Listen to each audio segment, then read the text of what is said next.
ร่างกายแข็งแรงดีแล้วพี่น้อยเนาะโดยสู่เวียกสู่งานต่อบัดนี้เนาะทุกคนเด้อที่มาคิดฮอดมาจอบมาเบิ่งที่มาเบิ่งแย่งขอบใจหลายๆขอให้อยู่ดีมีแฮงเด้อ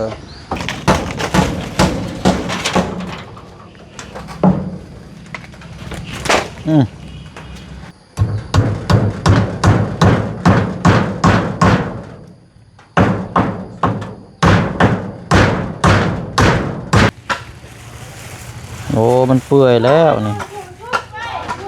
มันหวานไปเลยเนาะโอ้ย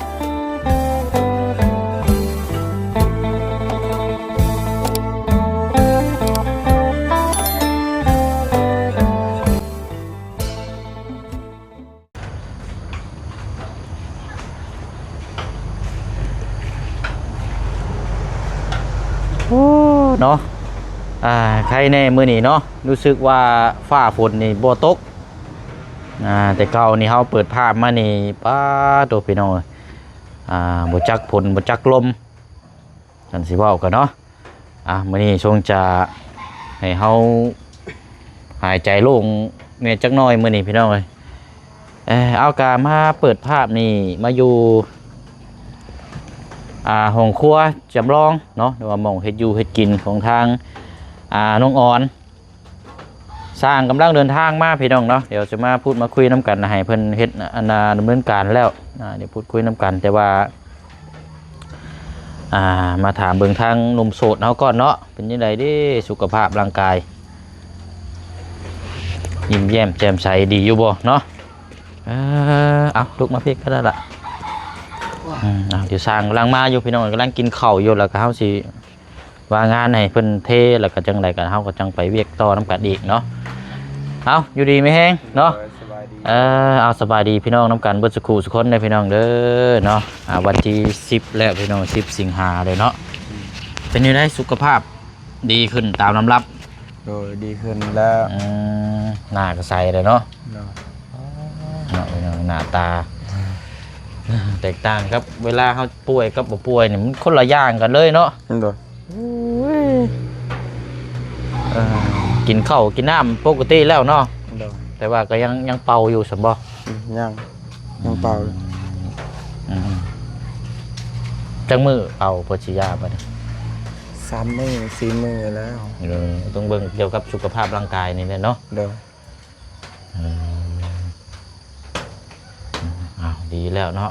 อันเนี้ยแต่ว่าในท้องได้จะเป็นได้จะท้องเจ้าดีแล้วคลายขึ้นแล้วเนาะเขาเป่ามาถือว่าเศร้าไวอยู่ได้สักหน่อยเนาะทางน้องอ่อนบ่อยู่เนาะจักไปทางใดน้องอ่อนไปแต่เศร้าเนาะหาอยู่หากินแล้วนี่โอ้ลูกเต้ากับพวกเลินพวกเอากะบ่มีอย่างเราอ้ายเอิ้นมาถามกะมาถามมึงเกี่ยวกับสุขภาพนี่เนาะว่าหาดีหาเศร้าแล้วกะดีใจน้ำพี่น้องเนาะบัดนี้กันนั่นแหละว่ามันเกี่ยวกับกระเพาะหรือว่าอาหารการกินเฮากะระมัดระวังแล้วบัดนี้เนาะสิ่งใดที่มันคิดว่าเฮามันเป็นพิษในร่างกายเฮาสิ่งใดที่มันบ่ดีบ่งามเกี่ยวกับกินแบบกระเพาะอย่างนี้กะเฮากะมีถือว่ามีประสบการณ์แล้วเนาะกะบ่อยเฮ็ดคือเก่าเนาะพี่น้องการกินการอยู่และการสิบอกกันมันสำคัญเลยนี่พี่น้องเรื่องกระเพาะนี่มันจิ้วขึ้นมานี่ป้าโตเจ็บปวดทรมานคืออย่างนี่กินแล้วบ่เขาตอนเช้ายังไม่ได้กินหมอเป่าก็ยังอยู่เพื่อนเจ้าบ่พากันเฮ็ดกินเขากันไม่ใช่ละเคยไม่ได้กินยังมีแต่เรากินไม่มีคนกินเราต้มไข่กับมีเราก็เป็นคนบ้านเจ้านี่บ่หมอเป่านะไปอยู่บ้านอื่นฮะอยู่บ้านอื่นแม่เราก็เสียแล้วเราไปอยู่น้ำพอเราก็คือคอยนั่นแหละยังได้พอเราก็หาเมียใหม่แล้วแต่ว่าหมอเป่าก็นุ่มไม่ดีเนาะอันพูนั่นกับน้องเราบ่อีกพูนึงนะน้องชายเราบ่ น้องชายกับ น้องชายแบบแม่บ่แม่นแม่ห่างกันดิ แบบลูกพี่ลูกน้องบ่ โดย อืมเดี๋ยวลูกพี่ลูกน้องมาเยี่ยมยามเนาะมันสิว่า โดยบ่แม่นแม่แท้เด้แบบเขามาอยู่พุ่นเขาแม่เขาเชียร์อยู่นี่นะ อืม ยังแต่พอคือกันไปพุ่นพอเราก็เอาเมียใหม่อยู่พุ่น อืม เราก็ไปอยู่พุ่น ก็เลยไปอยู่น้ำพอเนาะ โดย แต่วันนี้เรามานอนอยู่นี่ก็คือมาเป่าเจ้านี่แหล้วเนาะ โดย เอออ่า เราก็คือค่อยนี่แหละเรานะ อายุซ้ำกันบ่กับเจ้า เราอายุ20ปีค่อย19 ไหนเดียกัดเสร็จแล้ว โดย สับรุ่นเดียวกันฮะละ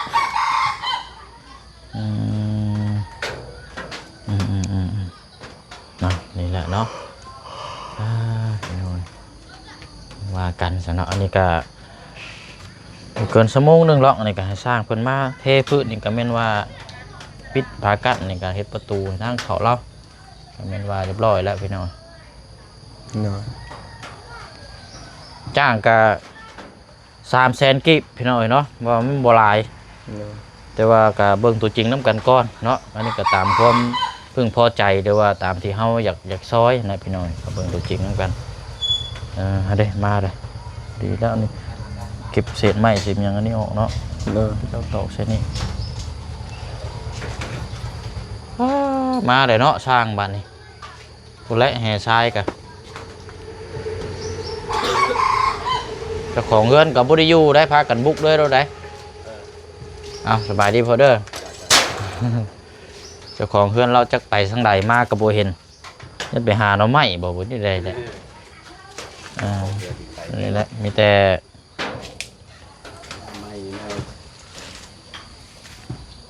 ก็อีกเส้นหนึ่ง เศษนึง ต่ออีกหันเส้นหนึ่ง หันเศษนึงตัวนี้เศษนึงกับเป็นพ่อแล้วแล้วกับตัวนี้นะ เออ กินกับผังเลยก็ได้แล้วจังเทพื้นซะเลยถมเลยมันจังแน่นอะไรเนาะเขาแข่งเวลากับฟ้าฝนได้นี่ยังบ่ได้แน่นอนได้ยังสิตกอีกอยู่ได้นี่นะเพราะว่าตามเบิ่งเช็คเบิ่งนี่ยังมีอีกอยู่ได้นี่อันนี้คือแบบเป็นระยะให้เฮาเฮ็ดเวียกเฮ็ดงานด้วยหนึ่งได้นี่นะ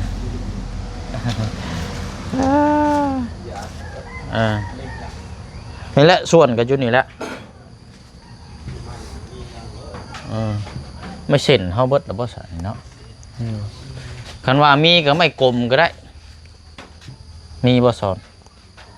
ไม่กลมไม่น่าตอกใช่นี่บ่หาแต่ไม่เส้นก็ได้หรอกใต้ตารางแล้วของเรือนชาติบ่มีบ่ได้จับพอผักกระจาดอยู่นะบ่ได้ว่าสิเอาอยู่นาขนาดนั้นหรอก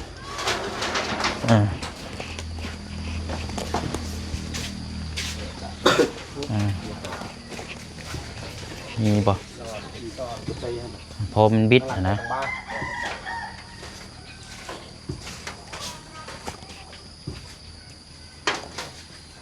เอาละ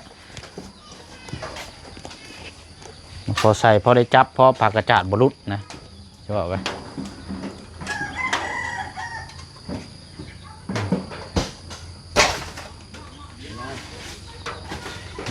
เก็บแล้วละเนาะ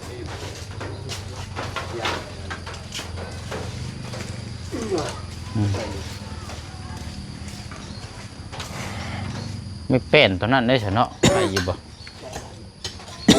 จับใส่เบิ้ง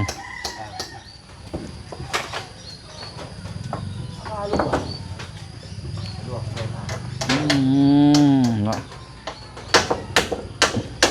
ะโอเคเด้อฉลาดเด้อเอามือพักผ่อนเด้อก็ได้เนาะดีแล้วเนาะร่างกายแข็งแรงดีแล้วพี่น้อยเนาะโดยสู่เวกสู่งานต่อวันนี้เนาะทุกคนเด้อที่มาคิดฮอดมาจอบมาเบิ่งที่มาเบิ่งแย่งขอบใจหลายๆขอให้อยู่ดีมีแฮงเด้อแต่กับป้าลุงทุกคนที่มาคอมเมนต์มาขอบใจหลายๆเด้อสาธุที่มาคอยกำลังใจให้เด้อสาธุดีแล้วเนาะพี่น้อยเนาะโอเคมาคนนี้พักผ่อนมานี่โอ้ยเนาะมาเบิ่งทางนี้ก่อนอยู่ในห้องเพิ่นเลยใส่ไปเบิ่งอยู่หาช่างอยู่ในเฮือนครัวแล้วค่ะ ตอนที่จุ่มเจ้าอันเฮ็ดตอนนั้นน่ะเรืออยู่บ่ซั่นเรืออยู่บ่งั้นเอาตัวเก่าหั่นละอยู่ในเฮือนครัวละซอกเบิ่งอยู่ในเท่านั้นแหละเอา เบิ่งน้ำกันพี่น้องเอ้ยนะโอ้ยเนาะนี่ส่วน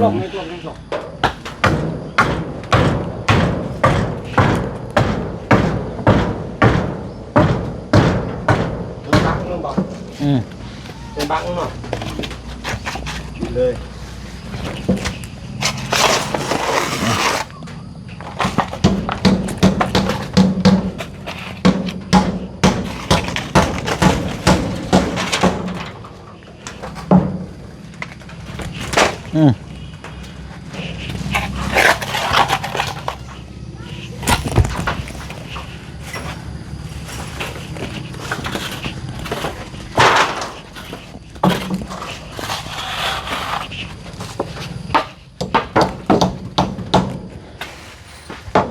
ได้เลยฮะเนาะ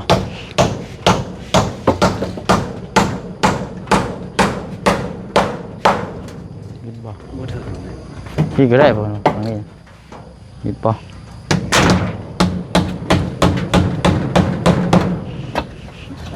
ใช่เนาะใช่เบิ่งฟังนี่เบิ่งนี่ก็นี่ก็บ่ถึงเนาะ ถึงโกลบีมองขึ้นไปบ่ได้ให้ได้ตอกจิกเอาก็ได้ เจ้าสิมา ตอกจิกเอาก็ได้ฮะ บอกมีตะปูนี่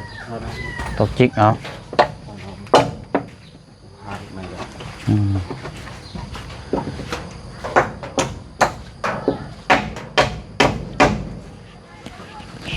ตูนท่านี่เดือจักสอบไปหน่อยเนาะเบิ่งก่อนเอาเฮ็ดให้แล้วพี่น้องเนาะแล้วเรียบร้อยแล้วให้เรา1ข้าว1น้ำอยู่นี่สะดวกสบายบัดนี้จัดแจงเอาเนาะเฮ็ดประตูปิดกั้นให้เราพี่น้องเนาะ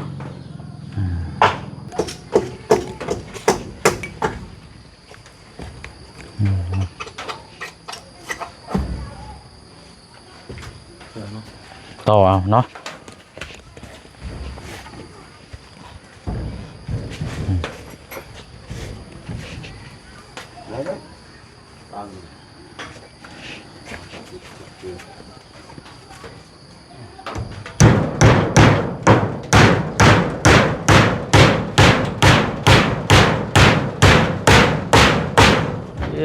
บาทนี่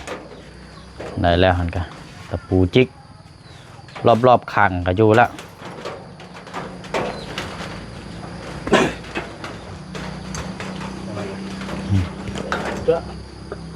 บ่ตอกตะปูตันไว้ก่อนตอกตะปูตันไว้ก่อนแล้วเจ้าจึงตอกมันลั่นเลยฉันก็ตอกลั่นไว้เลยก็ได้ตอนนั้นให้มันอยู่เลยเลยตอกจิกเอาบัดได้ใช่มันเลยนี่นี่มาเอา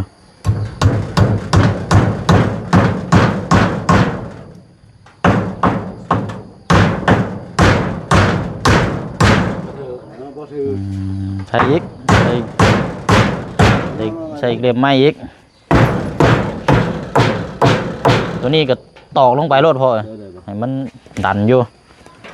ว่าไม้เขามันนะ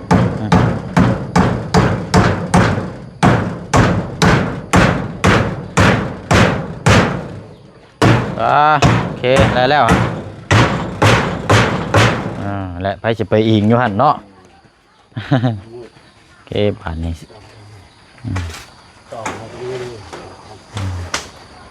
ได้แล้วผ่านนี้นั่นแล้วก็กระจาดทิศตัวนี้เนาะเอาเพิ่มพลังก่อนนะได้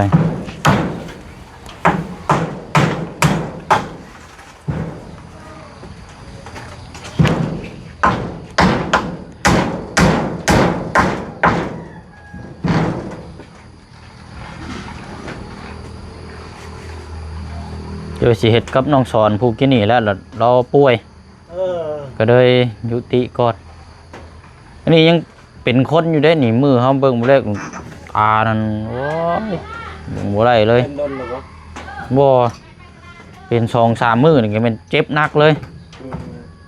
หมอเป้าในได้หนึ่งใครนั่น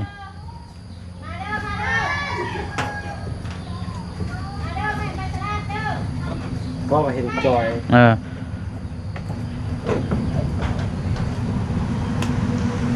อันนี้ยังใครอยู่จอยแห้ง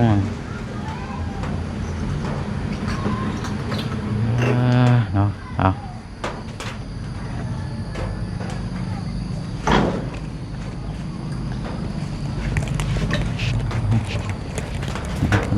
คันเทกับประมาณนี้กับพ่อแล้วพอเด้อประมาณนี้แหละนี่กับพ่อแล้วมันก็จักแห่ชายเข้ามาผสมอยู่นี่เลยแล้วลาดนี่เลยบ้านะจบทีเดียวเลยซึมลงไปนี่เลยผู้เจ้าเรามาก็เอ้าอย่างนี้นี่ว่าแล้วเนาะตกใจแล้ว ไม่ได้อยู่เศร้าเลยพี่หน่อยไปตลอดไปแต่เศร้า ลูกเพิ่งก็ไปเนาะ บ่ลูกนั่นน้องอันลูกผู้เอ้ยเอาเอาน้อง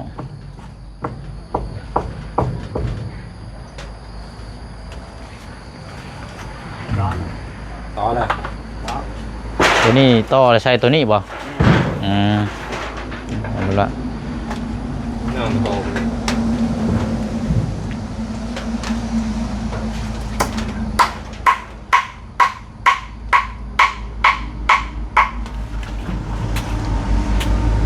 ก็ตายอึ๊บ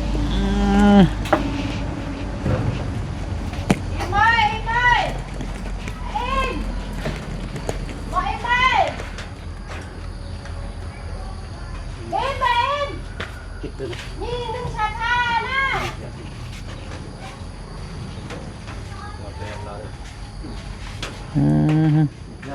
คายยังอ่ะนะเอ้ยทุงยางคายยังน่ะเฮ็ดยังน่ะห้อยเอิ้นมาเฮาในเอิ้นมาพี่นี่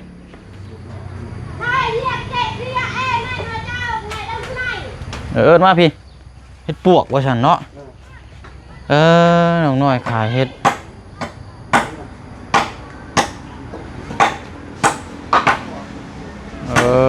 เฮ็ดปวกก็ออกยามนี่อันนี้เนาะ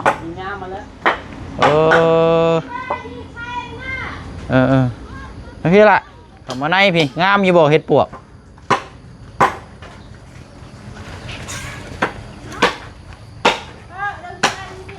โอ้เนาะพอดีอยู่บ่เนาะคันมันนั่นลายกันย่างมาพี่ด้วยย่างมาพี่ใช้เบิ้งฮะโอ้มันเปื่อยแล้วนี่เนาะเบิ้งฮะลูกโอ้มันเปื่อยแล้วนี่มันหวานไปแล้วเนาะ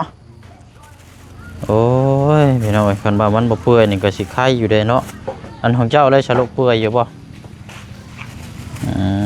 เปื่อยคือกันอันนี้เนาะอันนี้ยังเปื่อยแห้งตายสบายนี่พี่น้องคันซื้อไว้แล้วคันอยากเอาจูมคันว่านั้นมันเปื่อยแล้วมันไม่มีแล้วเนาะพุงเท่าไรลูกพุงเศร้ามันเปื่อยไปเลยเนาะพี่น้อยซอยน้องน้อยเป็นอยู่แต่ว่ามันเปื่อยแล้วเขา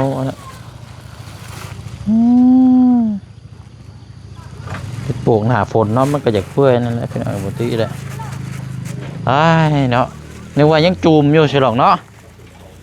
เอาสาวอันมิแต่ว่าเลาะขายเลยก็ได้ล่ะเด้อเอาทั้งเธอมันเปื่อยพี่น้อยเนาะมันเปื่อยแห้งมันอยากเน่าแล้วพี่น้อยมันชื่ออะไรก็ยันบริกินไปยังเนาะทั้งน้องๆเพื่อนนี่ขายเฮ็ดปวกหรือว่าขายหน่อไม้เนาะบุษก็เคยซอยอยู่ดอกพี่น้องเนาะนึกว่ายังจูมจะดอกว่าสิชื่อไว้พัดใบต้มแกงกิน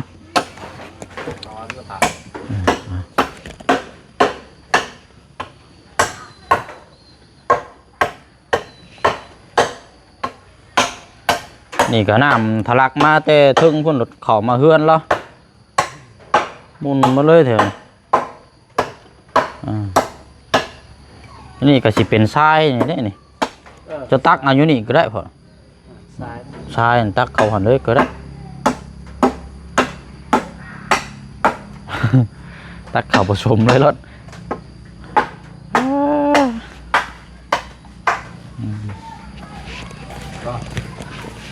นะ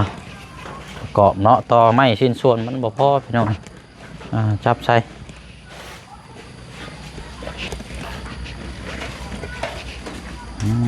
นะ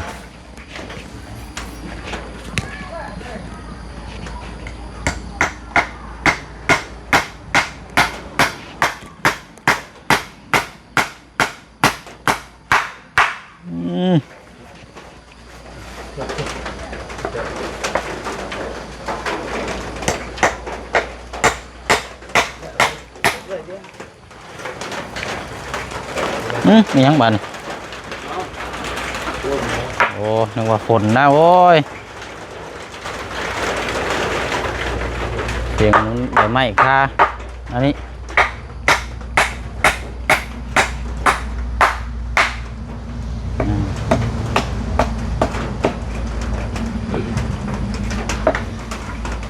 เอาเสียเอา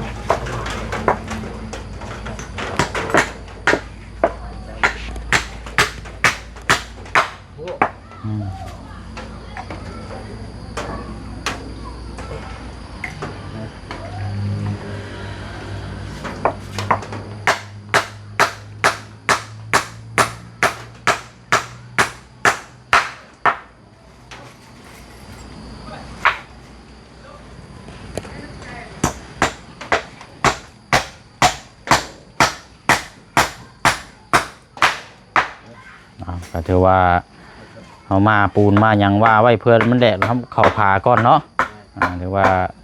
เอาไปหลอดพี่น้องบาทคักแล้ว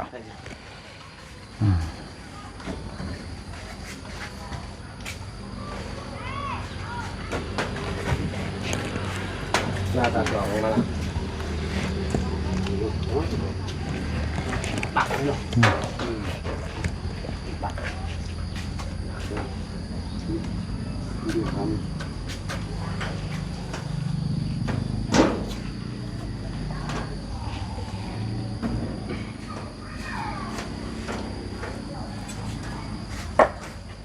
เลื่อยกับบ่มีใช่บ่ บ่มี โอ้ยเนาะเลื่อยแล้วขักจวดจวดรถเลื่อยน้อยนะก็นึกถือง่าย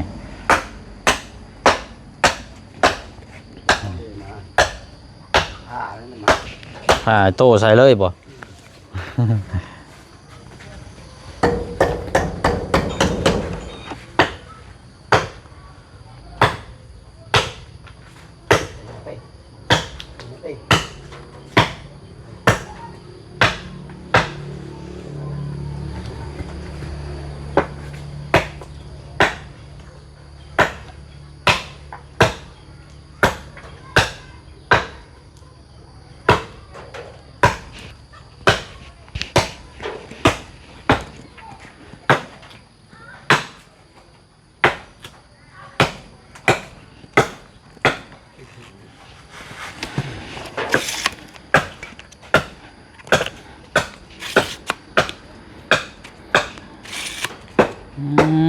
เนาะ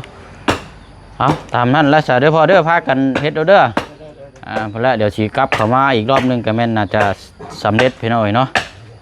เพราะว่าสีเข้าไปบ้านสะทึมก่อนบัดนี้ไปติดตามทั้งกระท่อม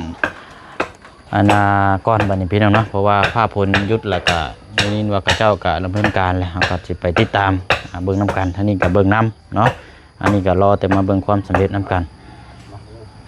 เอาติดประตูก่อน